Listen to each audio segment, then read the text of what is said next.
guys, thanks for joining me again in another video. On this video I wanted to discuss a little bit about trespass, in particularly land trespass, which affects us bushcrafters, wild campers, hikers, walkers, that kind of thing.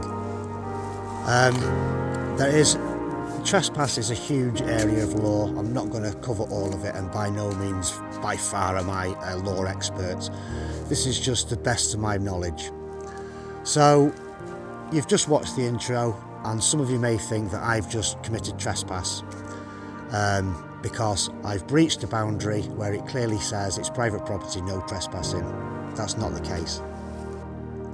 For me, I've got permission in these woodlands anyway, so it won't affect me. So how would it affect someone else if they was to enter this woodland? So they've just breached the boundary. It's got a clear warning sign that trespass isn't allowed. There doesn't have to be a warning sign, by the way, guys, if it's private property. So if someone's just entered the woodland without permission and they're asked to leave, that's when they're trespassing. That's when it becomes a bigger matter. Now, there's a lot of different aspects to trespassing. So you've just entered into a property that isn't yours, that is private, owned by someone else. They've asked you to leave. If you don't leave, then that's a criminal matter. They can get the police involved at that stage. If you go on your merry way, you've still committed trespass, but nothing's going to happen with you. There is other instances where trespass is a harsher offence. So let's say that someone's entered some woodlands or a field or whatever that isn't theirs. They've been cutting down dead fallen trees. Doesn't matter if they're dead or alive. If these things are on the property, they're classed as their property. So if they've been cutting down dead trees, moving stones from boundary walls, lighting fires, generally damaging the area. Don't forget that the soil and the subsoil is part of their property, and there's even air trespass, but we won't go into that. So if you've left footprints, it's not likely to happen, but if you've left footprints in the soil and the subsoil, it's classed as damage. So in that instance, that's classed as aggravated trespass, and it carries harsher sentences because you've committed criminal damage as well. The other type of trespass is if you have an air rifle, a rifle, a shotgun, any kind of weapon like that with you, then you could be classed as armed. It could be classed as armed trespass.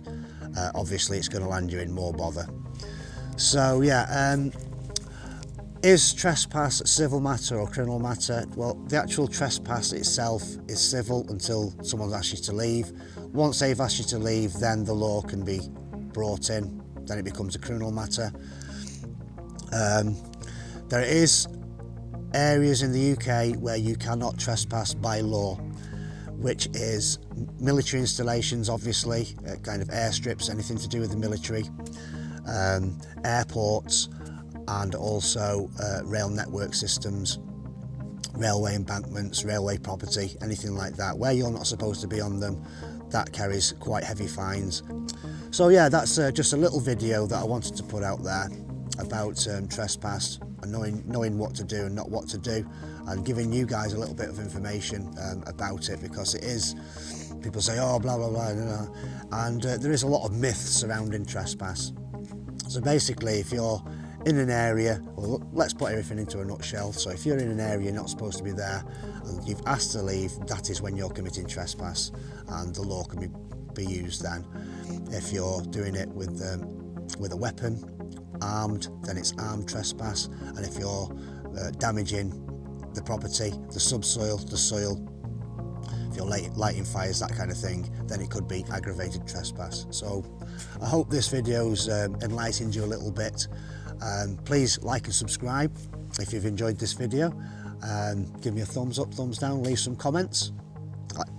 I'm by no means a law expert. This is just what I know and this is what I go with. And so far in my life, it's served me well. So I'm going to round the video up, guys. Thanks for watching, and I'll see you all on the next one.